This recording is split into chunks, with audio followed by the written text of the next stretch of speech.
জাপানে কিন্তু নামটা উল্টে যায়। বিমানবন্দরে যখন নামবেন তখন কিন্তু একটা পেপার দেয়, ওই পেপারে কিন্তু নামগুলা লেখার পরে জমা দিতে হয়, ওই নাম অনুযায়ী কিন্তু আপনার জাইরো কার্ড দেবে। জাপানে আসার আগে কিছু গুরুত্বপূর্ণ কাজ করে রাখা ভালো, মানে জানি রাখা ভালো বা শিখে রাখা ভালো। তো জাপানে আসার আগে নিজের নামটা কাতাকানা দিয়ে ভালোভাবে লেখার চেষ্টা করবেন, মানে মুখস্থ করে আসবেন। যেমন ইংলিশে আপনি কেউ বললে আপনি সাথে সাথে লিখে দিতে পারেন। তো জাপানের হিরাগানা বা কাতাকানা কাতাকানা দিয়ে যেহেতু নাম হয়, তো জাপানের কাতাকানা দিয়ে যাতে সহজে আপনি নাম লিখতে পারেন, তো এটা কিন্তু শিখে আসবেন। আবার N5-এর যে অর্থগুলো, শব্দের অর্থগুলো, ওইগুলা কিন্তু ভালোভাবে প্র্যাকটিস করে আসবেন। বলার মতো আর কি, যে শব্দগুলা মানে জানলে খুব ভালো হবে, সেইগুলা কিন্তু আপনারা শিখে আসবেন, তাহলে কিন্তু অনেক উপকার হবে। তো ওইগুলো অনলাইনে কিন্তু অ্যাভেলেবেল, এইগুলা শিখে আসবেন। যে মানে আপনি কোন জায়গায় কিনতে যাবেন সেইটা কীভাবে বলবেন, তারপরে কারোর কাছে কোনো কিছু জিজ্ঞেস করবেন, বা এটা আমি কীভাবে ব্যবহার করব, বা এটা করলে ভালো হবে কি, এটা করা যাবে কি না, মানে এইগুলা কিন্তু শিখে আসবেন। তো একটা স্টুডেন্ট যখন নতুন আসে জাপানে, তখন কিন্তু এইগুলা জানে না, মানে পড়ে কিন্তু ওইভাবে কিন্তু মনে থাকে না। তো এইগুলা প্র্যাকটিস করে আসবেন, যাতে আপনি জাপানে এসে কথা বলতে পারেন বা সহজে চলাফেরা করতে পারেন। তো জাপানে আসার পরে বুঝতে পারবেন যে এইগুলা শিখে আসা কতটা গুরুত্বপূর্ণ। তো এই জন্য বলতেছি যে এইগুলা হালকা পাতলা যেগুলা জানলে আর কি চলে, সেগুলা শিখে আসবেন, তাহলে কিন্তু উপকার হবে। আমি তো আসছি, আমি আসার পরে বুঝতে পারতেছি যে কোনগুলা করে আসলে আরও বেশি ভালো হতো। তো এই জন্য আর কি বলতেছি, যাতে আপনাদের কিছুটা উপকার হয়। আরেকটা বিষয়, এই যে বললাম যে নামটা ভালোভাবে শিখে আসবেন, তো এইটার একটা কারণ আছে। তো আমি জাপানে আসার আগে কিন্তু আমার নামটা ঠিকই আমি কাতাকানা দিয়ে লেখা শিখে আসছি। যেদিন আসছিলাম ওই দিন গাক্কো রিসিভ করছিল, স্কুল রিসিভ করছিল, করার পরে স্কুলে নিয়ে আসছিল। নামছিলাম 8:30টার দিকে নারিতা বিমানবন্দরে। তো ওই জায়গার থেকে রিসিভ করে গাক্কোতে আনছিল।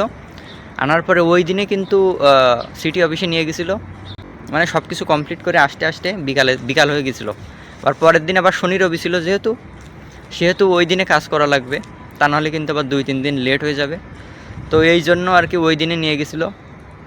তো ওই দিন অনেক ক্লান্ত ছিলাম, ক্লান্ত থাকার পরে এবার নাম লিখতে দিয়েছিল, নাম লিখছিলাম।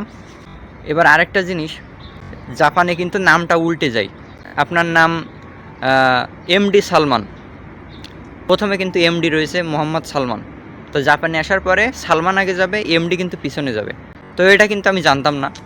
তো জাপানে আসার পরে নাম লিখতে দিয়েছে, তো নাম আমি লিখছি এমডি সালমান, এমডি সালমানই কিন্তু লিখছি।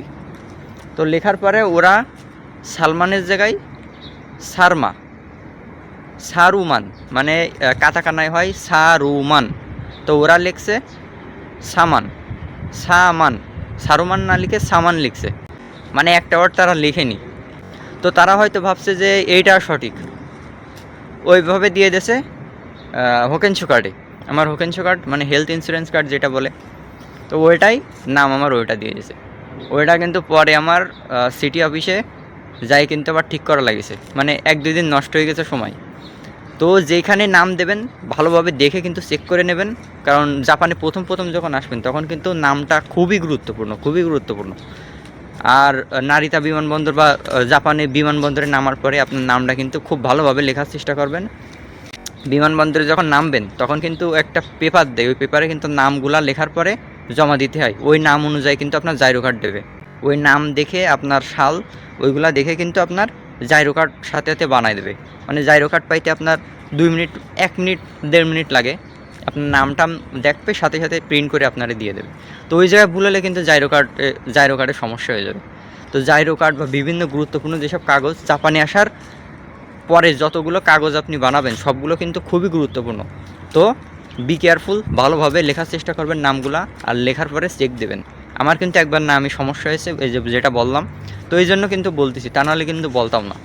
তো আমার লেখাও কিন্তু ঠিক ছিল, তারপরে ওরা হয়তো ভাবছে অন্য কিছু। আমি প্রথমে ইংলিশে লিখছিলাম এমডি সালমান, তো তারা জাপানিসে ট্রান্সলেট করে এমডি সারুমা লিখছিল। আবার কাতাকানাও লিখছিলাম, তো ওইটা মনে হয় দেখিনি। তো এতে আমার কোনো দোষ নেই, তারপরেও ওনাদের বুঝতে অসুবিধা হয়েছে।